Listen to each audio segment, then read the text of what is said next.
Inilah Silo episode 3. Ini adalah channel Malfest, menghadirkan alur cerita yang sangat the best, bisa menghibur dan menghilangkan stres. Yang belum subscribe ya subscribe dulu guys. Melanjutkan episode sebelumnya di mana Juliet tampak bergelantungan pada tali yang di bawahnya terdapat perairan yang dalam. Kemungkinannya apa yang George temukan berada di bawah air tersebut. Tapi Juliet tidak sanggup jika harus nyemplung, mana bisa dia berenang dan menyelam. Alhasil Juliet kembali naik ke atas, dan sesampainya di atas sana dia ngos-ngosan dengan jantung berdebar kencang. Singkat cerita, saat hari sudah subuh, Pak Marnes dan Bu Ruti ketemuan. Mereka berdua akan berangkat pagi-pagi berjalan menuju ke lantai bunker paling bawah.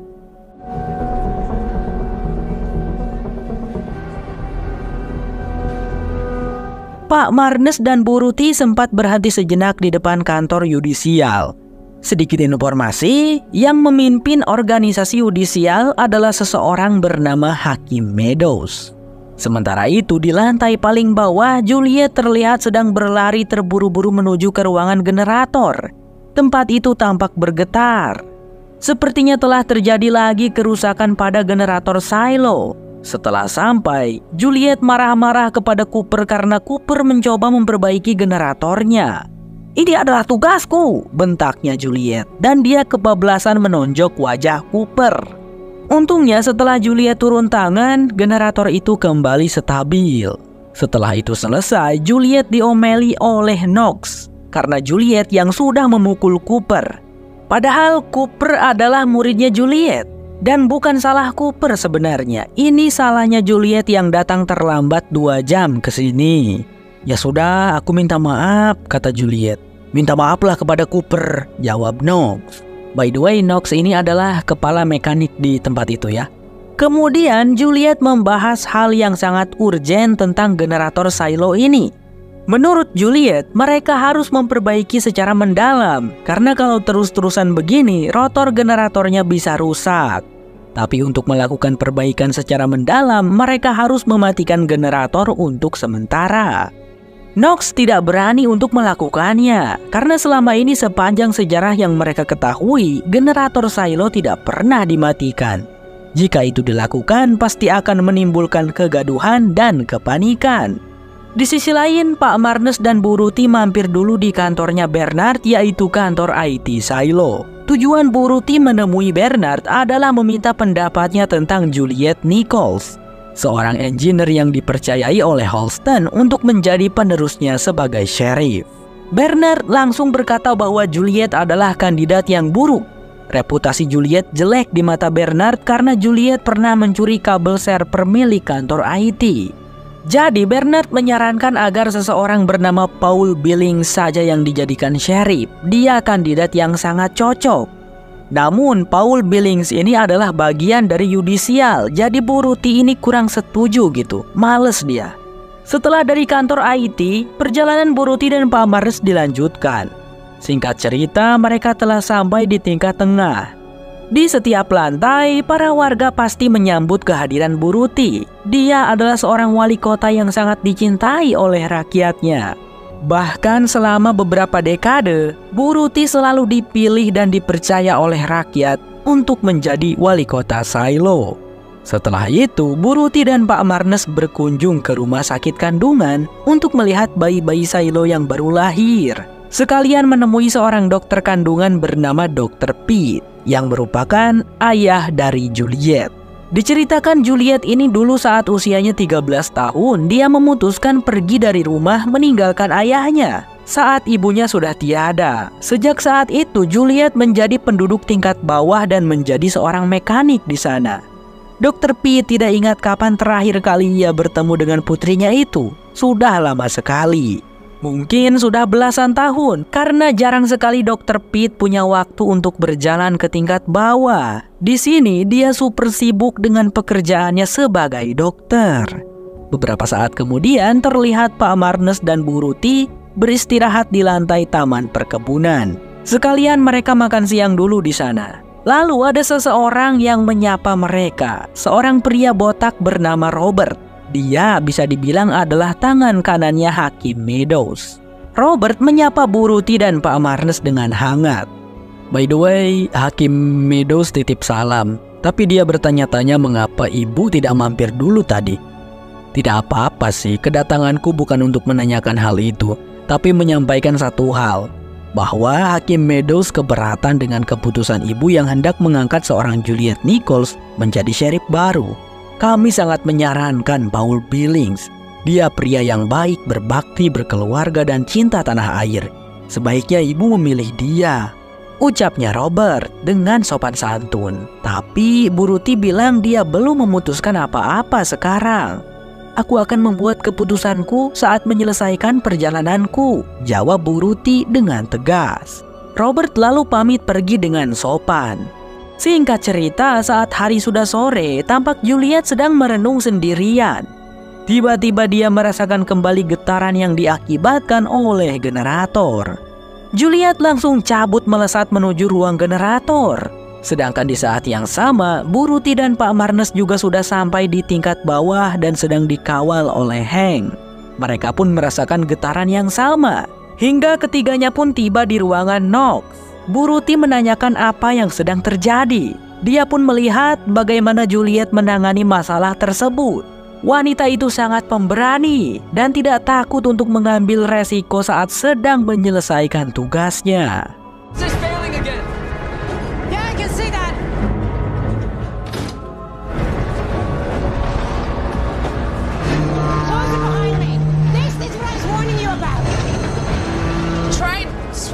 Good luck!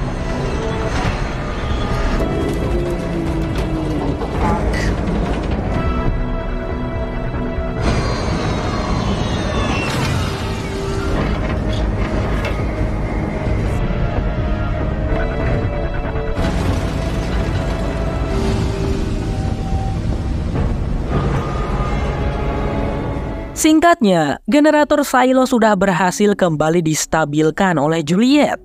Setelah itu Juliet pun diajak bicara secara pribadi oleh Bu Ruti dan Pak Marnes. Setelah melihat bagaimana aksi Juliet yang pemberani dan sangat bertanggung jawab pada tugasnya, membuat Bu Ruti pun sependapat dengan Holston. Dia kini percaya Juliet bisa diandalkan menjadi seorang sheriff. Akan tetapi, di situ Juliet menolak tawaran tersebut. Bukan karena apa-apa, tapi Juliet tidak bisa meninggalkan lantai bawah. Generatornya mengalami kerusakan dan Juliet harus selalu standby di sini untuk menstabilkannya. Jadi dia tidak bisa pergi kemana-mana. Bu Ruti sedikit kecewa, tapi dia mengerti dengan keputusan Juliet. Dia kemudian memberikan lencana milik Holston kepada Juliet, karena Holston yang memintanya di surat wasiatnya. Setelah Bu Ruti dan Pak Marnes pergi, Juliet pun menceritakannya kepada rekan-rekannya. Mendengar hal itu, rekan-rekannya pada mendukung Juliet untuk menerima tawaran wali kota mereka itu. Knox dan kawan-kawan yakin bahwa Juliet mampu menjadi seorang sheriff yang hebat. Tapi bagaimana dengan generatornya? Juliet pun terlihat berlari menyusul Bu Ruti dan Pak Marnes. Kepada mereka, Juliet bilang dia bersedia menjadi sheriff, tapi dengan satu syarat. Dia harus memperbaiki generatornya secara penuh sebelum pergi dari sini. Dan untuk melakukannya, ia minta izin untuk mematikan generator sementara. Awalnya Bu Ruti dan Pak Marnes tidak setuju. Jika generator dimatikan, maka seluruh silo akan gelap. Para warga akan ketakutan dan panik. Permintaan Juliet ini belum pernah dilakukan sepanjang sejarah silo. Tapi Bu, Pak, para warga yang ketakutan dan panik untuk sementara itu lebih baik. Karena jika dibiarkan, rotor generator bisa hancur. Dan kita semua akan bertahan dalam kegelapan untuk selama-lamanya. Jelasnya Juliet. Iya juga ya, pikir Bu Ruti dan Pak Marnes. Beberapa saat kemudian, Bu Ruti segera memberikan pengumuman kepada seluruh penduduk silo melalui speaker bahwa malam ini pada pukul 10 akan dilakukan pemadaman listrik selama 8 jam karena ada situasi darurat, yaitu perbaikan penuh generator silo.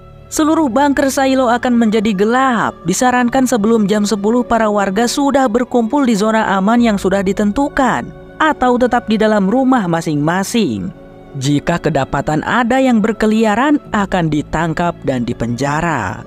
Para warga yang mendengarnya cukup terkejut karena mereka belum pernah mendengar generator silo dimatikan.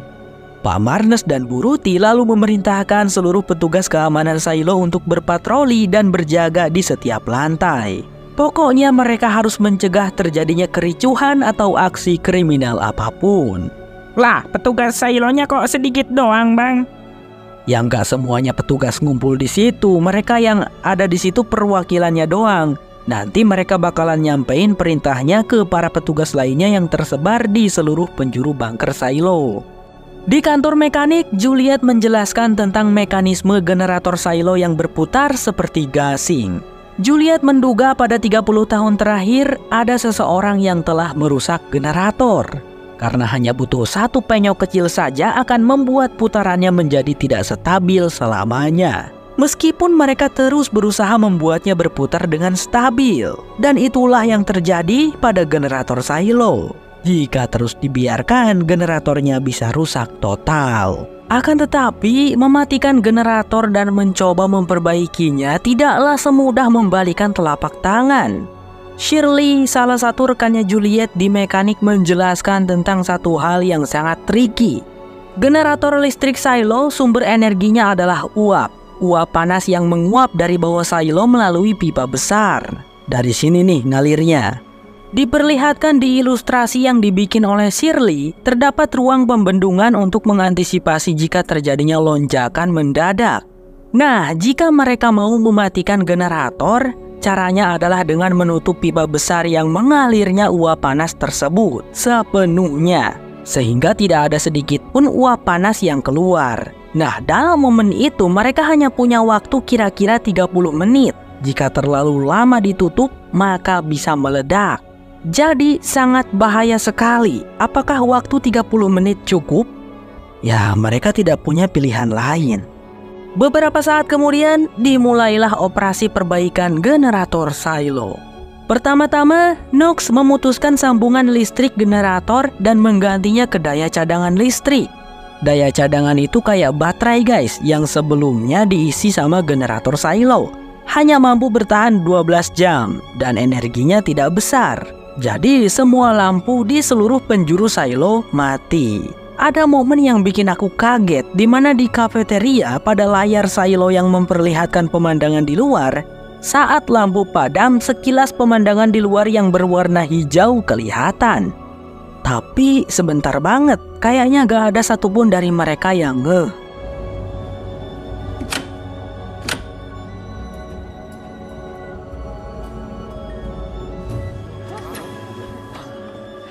Knox kemudian mengurangi uap panas menjadi 50% dengan menutup setengah dari pipanya, karena mereka nggak mau memulai 30 menitnya dari sekarang. Terlebih dahulu mereka melucuti panel generator yang berat tiap panelnya mencapai 1 ton lebih. Sekuat tenaga para orang-orang mekanik bekerja sama. Setelah itu Juliet dan yang lainnya pun bisa melihat mana bagian yang mengalami kerusakan. Ada di atas sana rupanya. Juliet bersama dengan Cooper segera mempersiapkan diri untuk naik ke atas. Setelah siap, Knox barulah menutup aliran uap panasnya sepenuhnya. Seketika generator silo berhenti berputar. Dan waktu 30 menit dimulai dari sekarang. Cooper dan Juliet ditarik naik ke atas sana. Ada 1-2 bilah rotor generator yang penyok dan rusak. Juliet melepaskan satu yang paling parah dan menyuruh Cooper untuk menurunkannya agar diperbaiki oleh teman-teman mereka di bawah sana. Tapi Cooper malah ceroboh.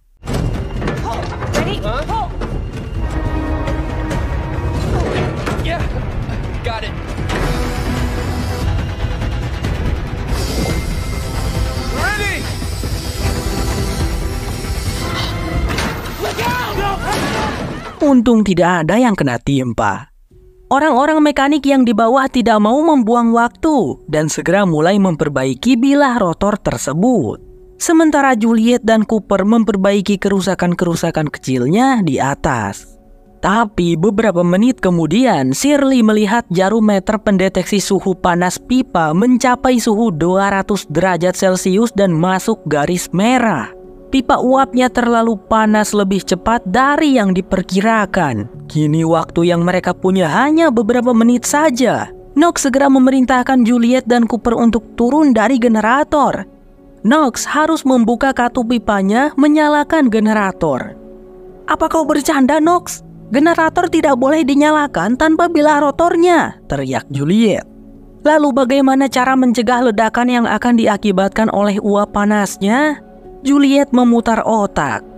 Dia kemudian menyuruh Cooper untuk menghandle perbaikan di atas ini sendirian, sementara Juliet turun ke bawah sana hendak melakukan sesuatu. Knox yang melihatnya lantas mengutus Shirley untuk memastikan Juliet tidak bertindak nekat. Juliet di sana membuka katup ruang pembendungan. Dia sebisa mungkin akan menunda waktu dengan mendinginkan katup pipa uap panasnya. Juliet masuk ke ruang pembendungan itu sambil membawa selang air. Wah, bisa kita lihat katup pipanya sudah panas banget kemerahan. Juliet pun berteriak kepada Shirley untuk menyalakan airnya.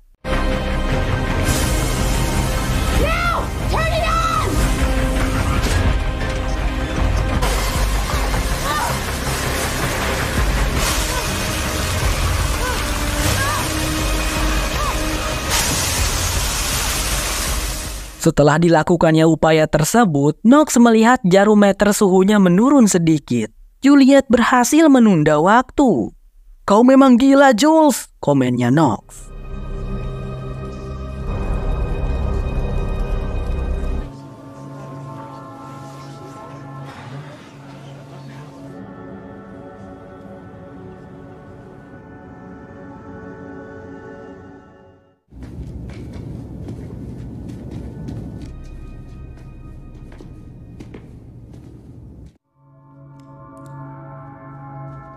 Pak Marnes dan Bu Ruti tidak bisa tertidur. Mereka nongki dan mengobrol berdua di dekat pagar pembatas, memandangi penampakan bunker silo dalam kondisi yang gelap. Sedikit khawatir juga, takut listrik tidak pernah hidup lagi. Karena jika begitu, air di bawah tanah bisa naik dan mereka semua bisa tenggelam. Karena tidak tahu apakah mereka akan berhasil bertahan hidup malam ini atau tidak, Pak Marnes pun mengungkapkan perasaan cintanya kepada Bu Ruti. Dan syukurnya ternyata Bu Ruti juga memiliki perasaan yang sama. Dia sebenarnya jauh-jauh datang ke bawah bukan hanya untuk menemui Juliet, tapi juga ingin meluangkan waktu bersama dengan Pak Marnes. Wah, romantis juga ya Pak Marnes dan Bu Ruti meskipun sudah tidak di usia muda. Kembali ke bawah, Cooper dan juga orang-orang mekanik di bawah sana masih terus berusaha memperbaiki bilah rotor sekuat tenaga, mengupayakannya sebaik dan secepat mungkin. Knox mulai ketar-ketir saat melihat jarometer suhu kembali menyentuh garis merah. Juliet di bawah sana juga mengupayakan sekuat tenaga menyemprotkan air ke katup pipa. Meskipun Juliet harus merasakan panas karena air yang disemprotnya langsung menjadi panas saat menyentuh pipa yang hot itu. Maksudnya katup pipa ya guys. Cooper sudah selesai memperbaiki di atas. Orang-orang mekanik di bawah juga sudah selesai. Mereka dengan secepat mungkin meluncurkan bilah rotor itu kepada Cooper. Setelah sampai di atas, Cooper segera memasangkannya dan membautnya. Tapi proses itu juga membutuhkan waktu. Apakah Cooper akan berhasil tepat waktu?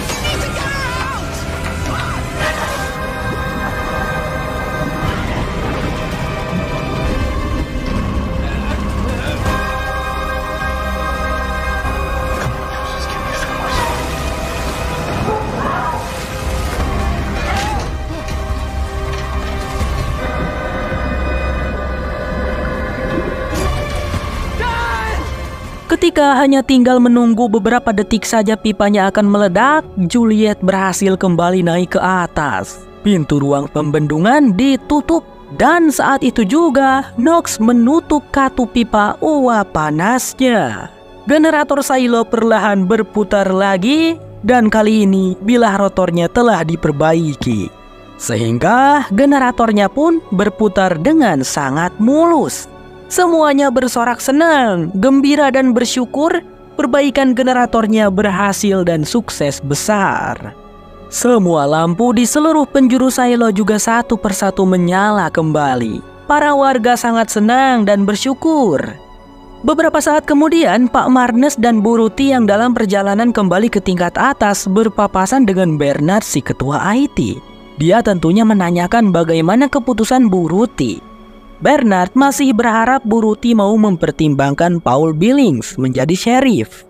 Tapi Bu Ruti berkata dia sudah mantap akan mengangkat Juliet sebagai sheriff. Apalagi setelah melihat aksi heroiknya memperbaiki generator silo yang memberikan kehidupan untuk para warga silo. Bernard mendengarnya terlihat kurang senang. "Aku hanya berharap semoga keputusanmu tidak salah, Ruth," ujar Bernard. Sebelum naik ke tingkat atas untuk diangkat menjadi sheriff, terlebih dahulu Juliet berpamitan dengan Bu Martha yang sudah ia anggap ibu sendiri di mekanik. Bu Martha sempat mengomel saat Juliet memberikannya sebuah benda peninggalan ilegal. Tapi Juliet berhasil membujuk wanita tua itu untuk membantunya meneliti apa sebenarnya benda tersebut. Mereka tidak tahu itu adalah handycam buat merekam video ya guys. Yang mereka tahu itu hanyalah benda peninggalan. Sebelum pergi, Juliet memeluk Bu Martha. Nggak kayak pelukan juga sih. Apa itu sebutannya? Aku tidak tahu guys. Juliet juga berpamitan dulu dengan bestinya, Shirley. Juliet akan sangat merindukan mekanik dan semua teman-teman yang ada di sini. Seperginya Shirley, Juliet melihat kembali lencana sheriff milik Halston dan ia baru menyadari kalau di baliknya terukir sebuah kata yang berbunyi truth atau kebenaran. Kebenaran akan selalu menindak kejahatan. Singkat cerita, Bu Ruti sudah berada di kantornya dan sedang mentandatangani dokumen pengangkatan Juliet Nichols menjadi sheriff. Tapi Bu Ruti kondisinya terlihat tidak baik di situ. Pak Marnes khawatir dan bertanya, namun Bu Ruti bilang dia baik-baik saja. Mungkin hanya perlu mandi dan menyegarkan badan, ucap Bu Ruti. Tapi tak berselang lama, Pak Marnes mendengar bunyi gedebuk gitu di kamar mandi. Pak Marnes khawatir dong. Dia mulai manggil-manggil Bu Ruti, tapi wanita itu tidak menjawab. Pak Marnes pun mendobrak pintu kamar mandi. Betapa kaget dan syoknya Pak Marnes melihat Bu Ruti dalam keadaan terkapar tidak bernyawa dengan darah keluar dari mulutnya. Pria itu histeris dan berteriak meminta pertolongan. Silo bersambung berlanjut ke episode 4. Prolog episode 4 akan memperlihatkan kilas balik masa lalu saat Juliet masih berumur 13 tahun. Saat itu terlihat ayahnya dan ibunya sedang melakukan pertolongan pada adiknya Juliet yang mengalami serangan jantung. Untungnya pada saat itu adiknya Juliet berhasil ditolong. Tapi singkat cerita, beberapa bulan kemudian scene memperlihatkan Juliet yang sedang bersedih sambil memandangi boneka kesayangan adiknya. Diceritakan adiknya sudah lama meninggal dan ibunya pun juga sudah menyusul. Kini hanya ada Juliet dan ayahnya, yaitu Dr. Pitt. Seperti biasa pagi ini Dr. Pitt akan pergi bekerja dan Juliet akan pergi ke sekolah. Ayah Juliet meminta Juliet nanti sepulang sekolah mengemasi semua barang-barang mendiang ibu dan adiknya. Agar nanti saat dirinya pulang, Dr. Pitt bisa langsung membawanya ke tempat daur ulang. Jadi, sesuai dengan fakta, setiap orang yang meninggal, semua barang miliknya wajib diserahkan ke pos daur ulang untuk dibagikan kepada orang lain. Tidak boleh ada barang yang disimpan satupun. Sorenya, terlihat Juliet pergi membawa semua barang ibu dan adiknya ke tempat daur ulang sendirian karena ayahnya belum pulang. Si bapak yang menjaga tempat daur ulang di tingkatan itu merasa iba dan kasihan kepada Juliet. Lalu mengizinkan Juliet untuk menyimpan boneka milik mendiang adiknya. Saat pulang ke rumah, ayahnya masih belum pulang. Juliet yang lapar pun masak telur ceplok sendiri. Tapi saat menunggu telur matang, Juliet teralihkan saat melihat kursi yang rusak di rumahnya. Dia lalu mencoba memperbaikinya. Juliet nggak asal perbaiki ya, dia sempat belajar dari ibunya tentang memperbaiki barang-barang. Sampai singkatnya Dr. Pitt pulang. Juliet sudah berhasil memperbaiki kursi tersebut. Bakatnya Juliet sudah kelihatan sejak kecil. Tapi tiba-tiba...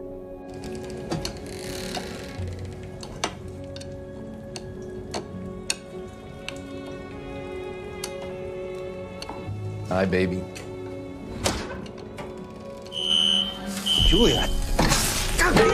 Juliet pun kena omel sama ayahnya. Tapi Juliet menyalahkan ayahnya karena dia pulang telat. Juliet kelaparan mau makan, nggak ada yang masakin.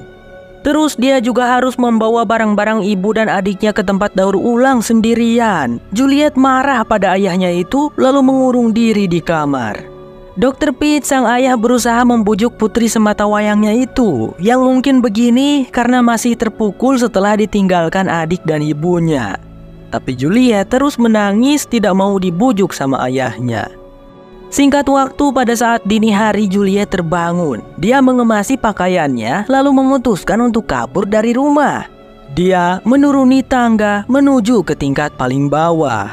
Dan diceritakan Juliet pun sampai. Dia langsung menemui Bu Martha selaku kokolot di tingkat bawah itu.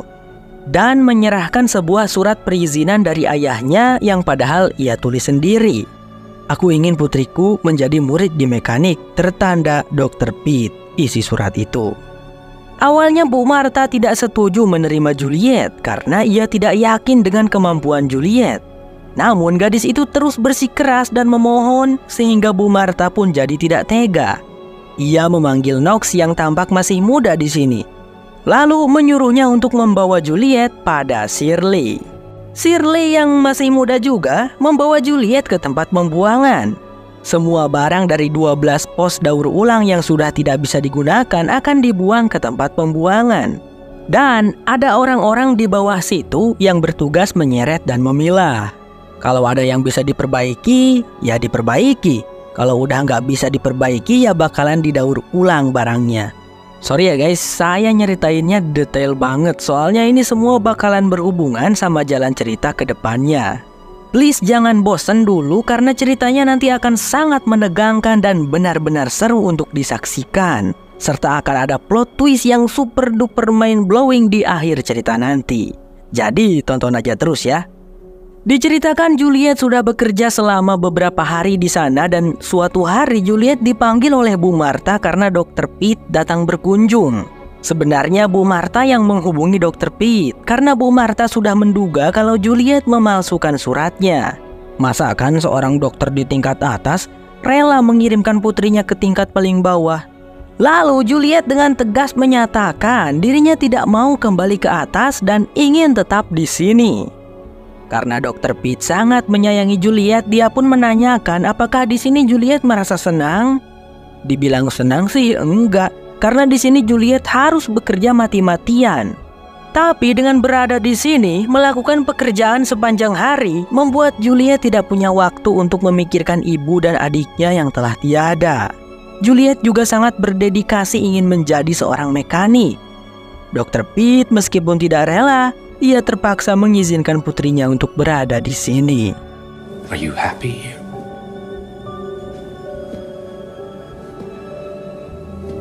I'm happy I really don't have time to think about Mom or Jacob.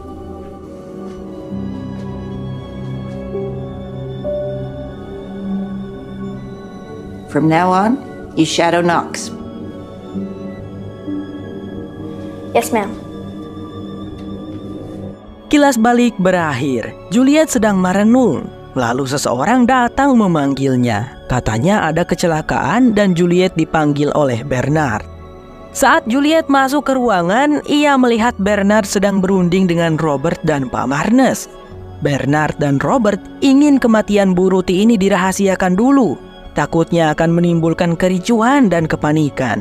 Pak Marnes mengerti akan hal itu, tapi dia meminta Robert untuk mencarikan data yudisial tentang daftar penjahat yang pernah Pak Marnes temui.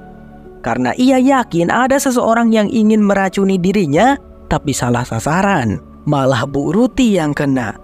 Semua orang di seluruh penjuru silo menyayangi Bu Ruti. Dia memenangkan setiap pemilu selama 40 tahun. Tak mungkin ada orang yang berniat membunuhnya, ucap Pak Marnes. Bernard pun menyapa Juliet dan memperkenalkan dirinya yang seorang ketua IT Silo. Sesuai dengan fakta, kini Bernard akan menjabat sebagai wali kota sementara sampai pemilu diadakan. Apa itu fakta? Fakta adalah aturan yang dibuat oleh pendiri Silo yang harus ditaati dan tidak boleh dilanggar. Sejenis undang-undang kalau di kita mah.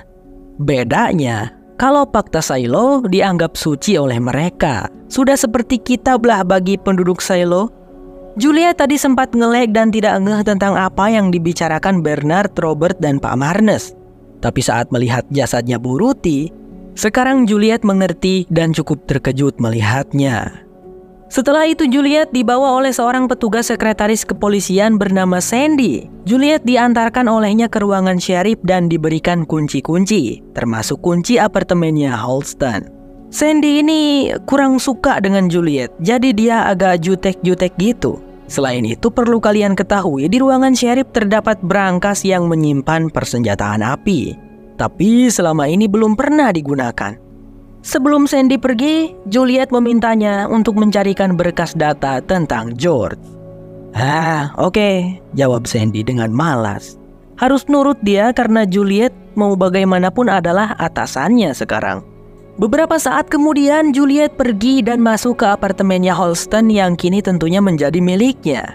Wanita itu menggeledah apartemen tersebut, mencari-cari apakah ada sesuatu gitu yang ditinggalkan oleh Halston.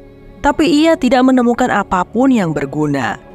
By the way, Juliet agak risih dengan AC apartemennya yang saat dinyalakan bunyinya tek-tekan begitu, agak bising. Tapi itu entah AC, entah penghangat udara, saya kurang tahu guys. Maaf kalau salah ya.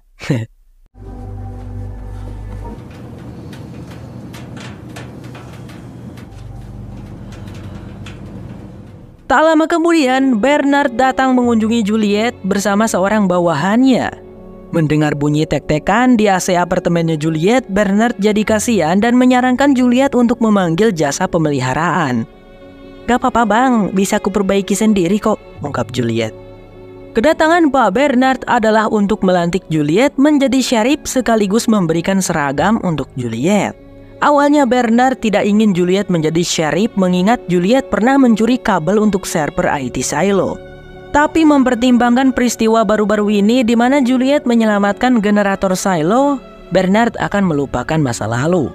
Juliet pun meletakkan tangan kirinya di buku fakta dan mengangkat tangan kanannya untuk bersumpah.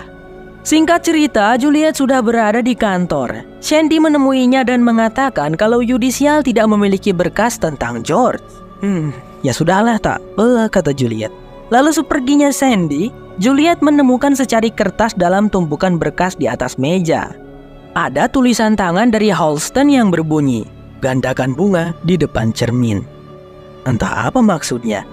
Tiba-tiba saja di situ Sandy melaporkan ada kejadian darurat. Ternyata Pak Marnes membuat keributan dengan memukuli seorang warga. Dia menduga kalau warga bernama Frankie tersebut yang telah meracuni Bu Ruti. Juliet datang untuk menghentikannya dan Pak Marnes pun akhirnya tenang. Juliet lantas mengajak Pak Marnes untuk minum kopi di kafeteria biar pikirannya jernih. Ternyata alasan Pak Marnes memukuli Frankie adalah karena dulu Frankie pernah melakukan kejahatan, yaitu meracuni orang-orang dengan alkohol basi. "Alkohol basi sama racun tikus beda pak," ucap Juliet. Karena bucin, Pak Marnes jadi tidak bisa mengendalikan emosinya sehingga mencurigai orang-orang tanpa bukti yang valid. Juliet lalu memberikan penawaran kepada Pak Marnes. Dia ingin Pak Marnes membantunya untuk menyelidiki siapa pembunuh George. Maka Juliet juga akan membantu Pak Marnes menyelidiki siapa yang telah meracuni Bu Ruti. Pak Marnes pun setuju. Pria tua itu lalu mengajak Juliet untuk menemui salah satu orang yang ia curigai juga, seorang wanita. Tapi saat berkunjung ke apartemennya, mereka hanya bertemu dengan suami wanita itu yang bernama Patrick. Patrick mengungkapkan kalau istrinya sudah meninggal 1 tahun yang lalu. Sedikit informasi, istrinya Patrick pernah melakukan kejahatan dan Pak Marnes pernah menangkapnya. Jadi ya, istrinya Patrick dicurigai oleh Pak Marnes. Takutnya ada dendam pribadi begitu. Di situ Pak Marnes mengatakan sesuatu yang membuat Patrick kesal dan langsung menonjok wajah pria tua itu. Beberapa saat kemudian, terlihat Juliet membantu memberikan kompres untuk hidung Pak Marnes yang berdarah. Juliet lalu bertanya pada pria tua itu, apakah dia pernah melihat benda logam berbentuk kotak pipih di brankas Holston atau di apartemennya? Tentu saja tidak, tapi mungkin Juliet bisa mencarinya di tempat daur ulang, ujar Pak Marnes. Di sana, Juliet sempat salpok melihat lukisan Pak Marnes di dinding yang melukis sosok Bu Ruti. Berbakat juga seorang Pak Marnes. Sebelum Juliet pergi, dia menawarkan apakah Pak Marnes ingin ada seorang petugas yang menjaga di luar, karena hari ini pria tua itu membuat banyak orang kesal. Alah, gak perlu. Gua punya shotgun tuh, jawabnya Pak Marnes. Setelah dari rumah Pak Marnes, Juliet pun pergi mengunjungi pos daur ulang dan bertanya pada seorang pengurus di sana. Saat pengurasan barang-barang di apartemen Holston, apakah si ibu melihat benda logam berbentuk kotak pipih beserta lembar kertas naskah dengan tulisan tangan sekitar 10 lembar? Sayangnya, si ibu pengurus pos daur ulang tidak melihat barang tersebut ada di sini. Kalau ada, si ibu pasti mengingatnya.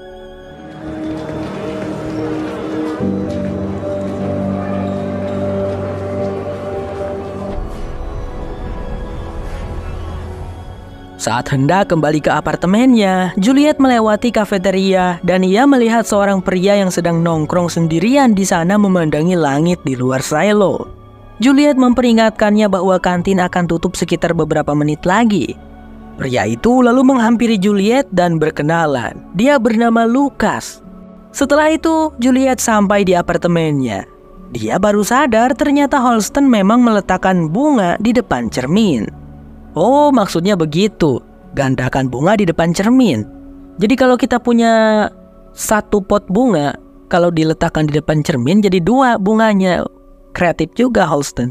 Juliet yang merasa terganggu dengan suara bising di saluran AC-nya lalu berniat untuk memperbaikinya. Saat membuka pintu salurannya, ternyata di dalam saluran tersebut terdapat sebuah benda menggantung. Itulah yang menyebabkan kebisingan tek-tekan. Juliet pun menariknya, ternyata ada sebuah berkas yang ditalikan di sana. Dan itu adalah berkas data tentang George, mendiang kekasihnya Juliet. Pak Marnes saat ini sedang melakukan... mau ngapain Pak? Pak Marnes mau ngapain? Jangan bunuh Dirot Pak.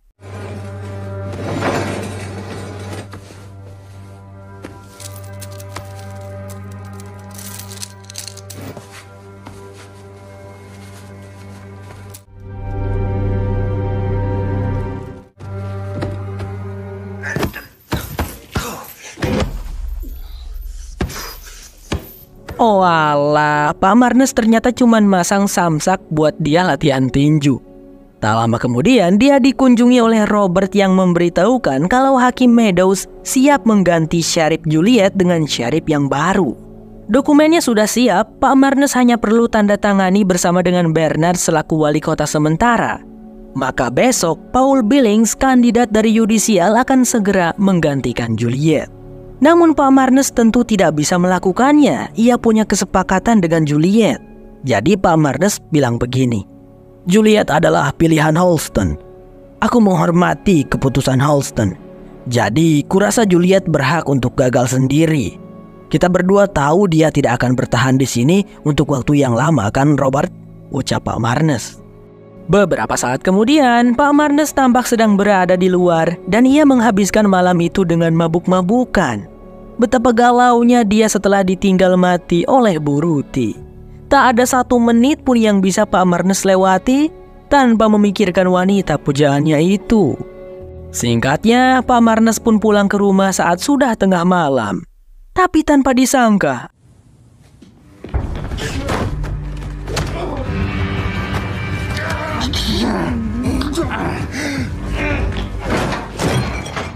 Pak Marnes meskipun sudah cukup tua, tapi dia pria yang kuat dan sempat memberikan perlawanan yang sengit. Saat berhasil membuat orang asing jahat itu jatuh, Pak Marnes berusaha mencari shotgunnya, tapi tidak ia temukan. Ternyata orang asing jahat itu yang berhasil mengambilnya lebih dulu. Dan kini Pak Marnes sudah skakmat. Saat menodongkan shotgun, wajah orang asing itu terlihat jelas. Silo bersambung. Sampai jumpa lagi di Silo episode 5. Bye-bye.